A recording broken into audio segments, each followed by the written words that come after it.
I'm standing here with Sarah Harrington. She's the principal here at Paul Horn Academy. And I'm just amazed at this new library. It's so much better than the last one. What great things are going on here? I think that my favorite thing is the space, Mike. We have a music room, we have a place for PE, we have a tutorial room, we have room for parent volunteers, we have a PTO community room where we have scout meetings and PTO board meetings. The space is fabulous. Next favorite thing would be the technology. We have smart boards in every classroom, whereas we had one in the old building. The library is 3 times as big as the old building. We had double classrooms for space in the old building. This building is more secure than the previous building because all the doors opened out to the great outdoors. How does it work now?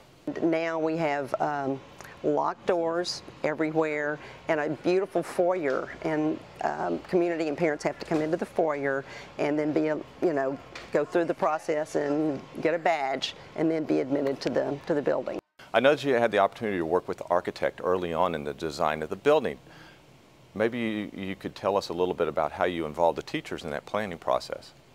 As soon as we knew that we had bond money available for construction, we started planning with the teachers. I did a teacher survey and found out what their priorities were for instruction. And the #1 priority was the largest classroom space available. The second priority was a big walk-in closet in every classroom, which most schools do not have. And the third thing were as many windows as possible, because windows are very expensive, I found out, in building the new building, windows and doors.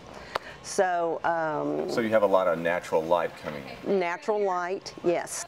When you moved from the old school to the new, did you retain anything that was at the old school to carry forth? My favorite thing was the covered play area, which was constructed by the PTO. You know all about this, Mike. You helped design it because you were the engineer on the project, and the PTO raised funds for several years to pay for the structure. And it was such a wonderful structure. We saved it and kept it, brought it with us. That's so great. Thank you. My pleasure. I'm here with Meredith Smith. She's Senior Project Manager for HISD bond issues, and I've worked with her in several schools. She's actually, for those of you who don't know her, she's the one who single-handedly got the Hattie Mae White building done. She also worked on Pershing with me.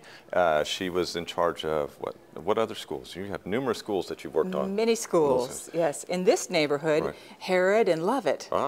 Close, nearby neighbors. And she was the project manager over Horn. You want to tell us a little bit about it?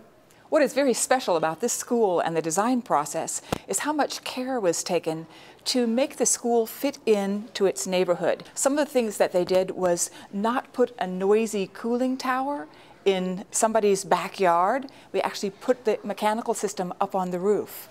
I know that HISD has varying footprints for their schools, and when we're remodeling and building new schools, replacement schools, you have to deal with that same footprint.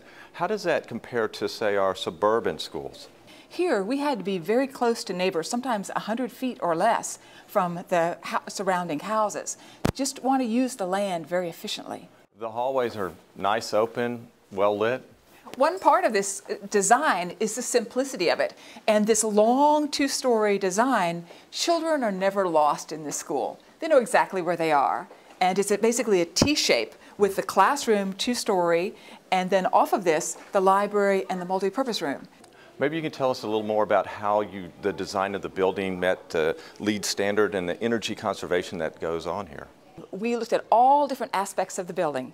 Energy efficiency is very important. This building reduces the potential use of energy by almost 25% compared to a school that wasn't built to LEED standards.